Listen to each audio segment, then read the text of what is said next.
Why would I sleep with electric eels? That's a dang good question. No, I'm not some weirdo. It's true, and I'll explain it. I'd mentioned it in another video when I was introducing myself, and I'm new at this. You can tell how the camera jerks around, but that's the way I learn. Just jump in and do it.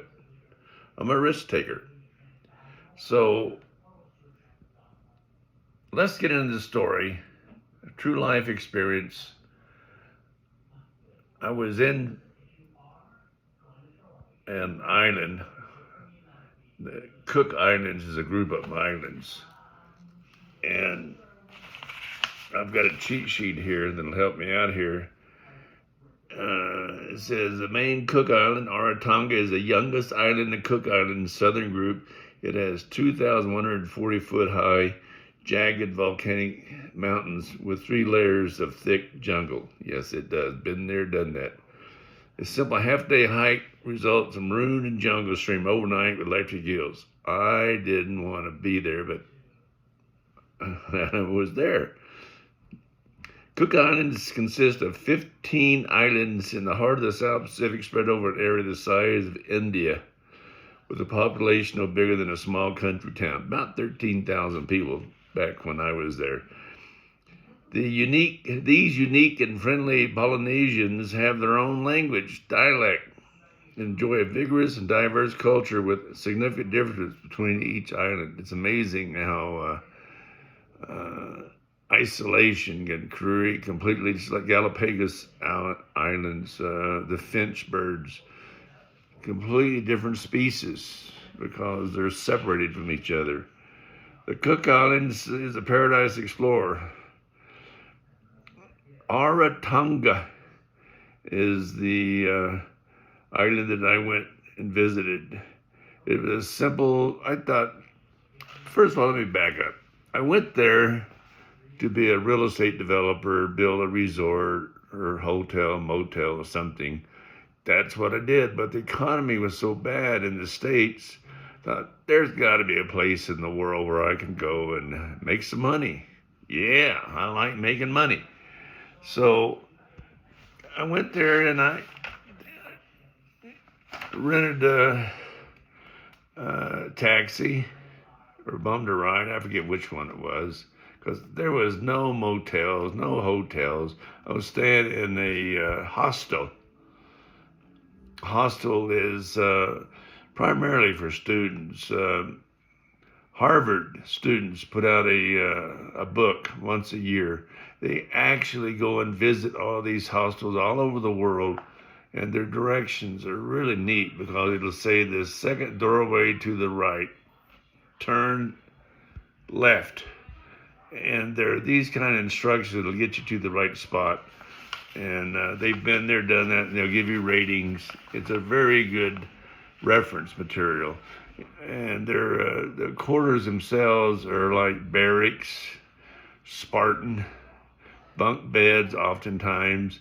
I've stayed all over the world in these hostels. And you might, if you're interested, especially youngsters, I would highly recommend it for kids. I mean, they go all over the world and they learn a lot.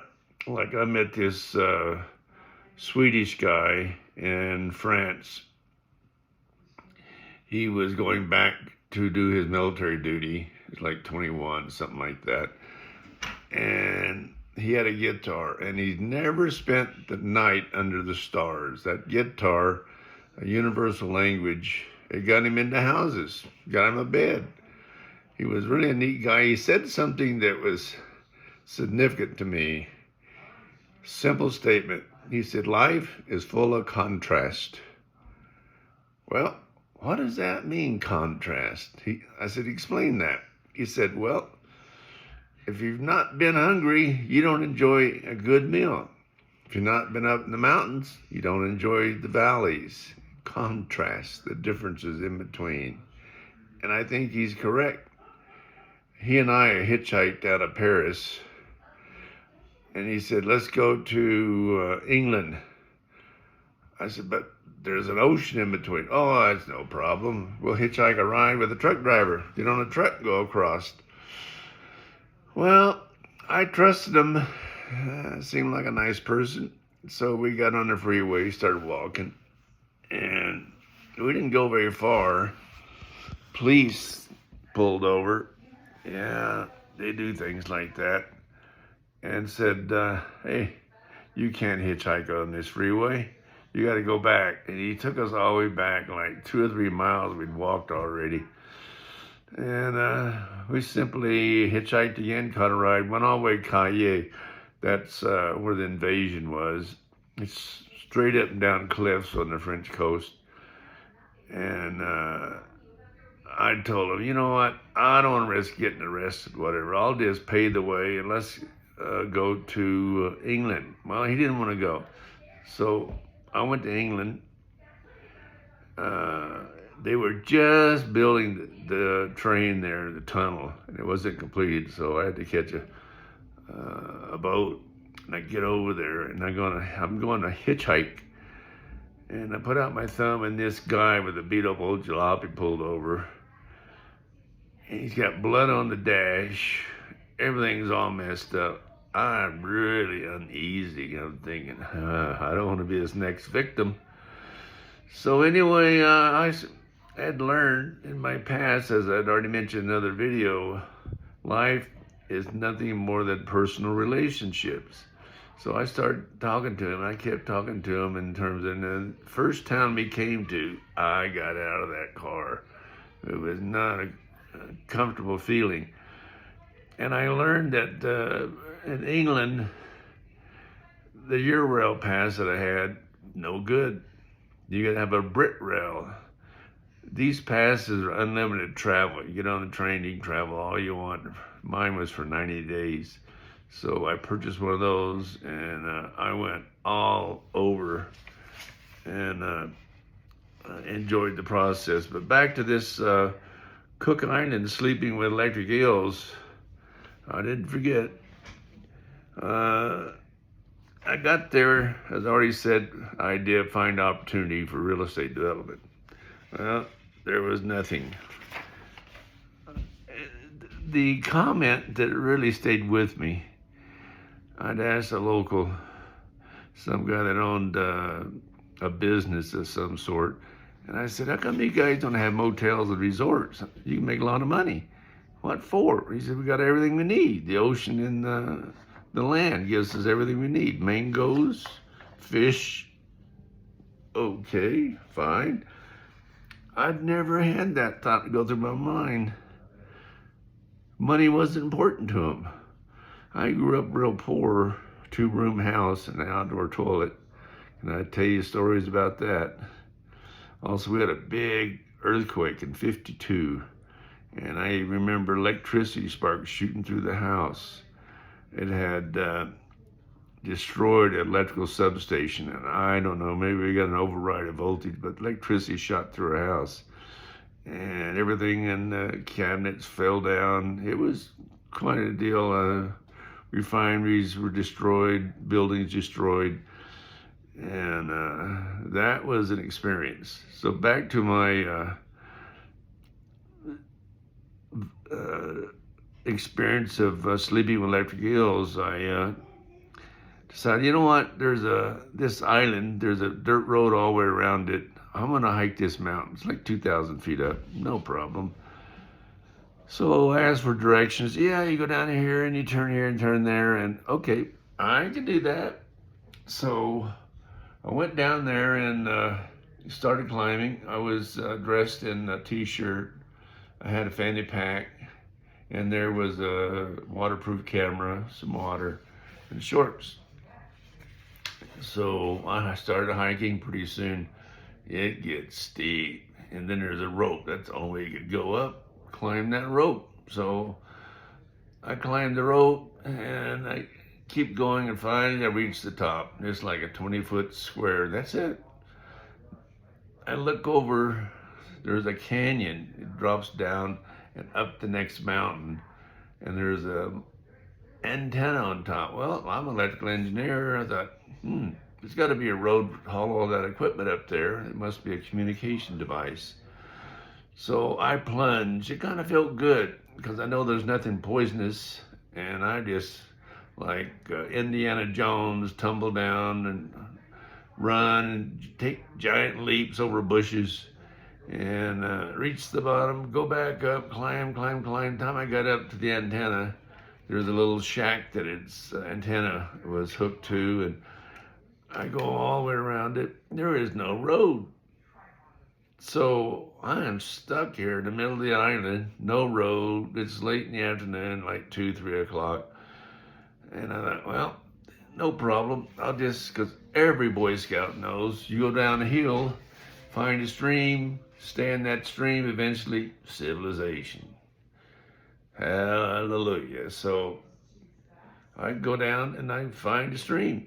It's not very big. It's like 15 feet, maybe 20 feet. And it's going not real fast. A lot of rocks there because it's right between two steep mountains that went straight down like a V upside down, or a V. And the environment, I'll describe it a little bit. It's like a triple deck. You've got 150-foot tall trees, and then down below that is the mid trees. It's survival of the fittest. You're fighting, these trees are fighting for survival to get on top. That's where the sunlight is. So the next layer is the trees that are struggling to get up there, and then you got grasses and the small wannabe trees on the ground. So you struggle through that, and you have to constantly weave your way over and around these trees that crisscross the stream, and there's a lot of rocks. So pretty soon I reach a waterfall. Oh, that's kind of neat. So I thought, no, can't jump over that one. Can't go around it because the mountains, the V is so steep right down to the stream.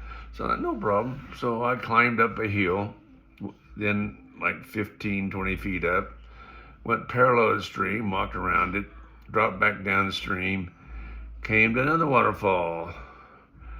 I did the same thing, and this time I'm up. I had to go because of rough rocks and stuff, maybe 100, 200 feet up.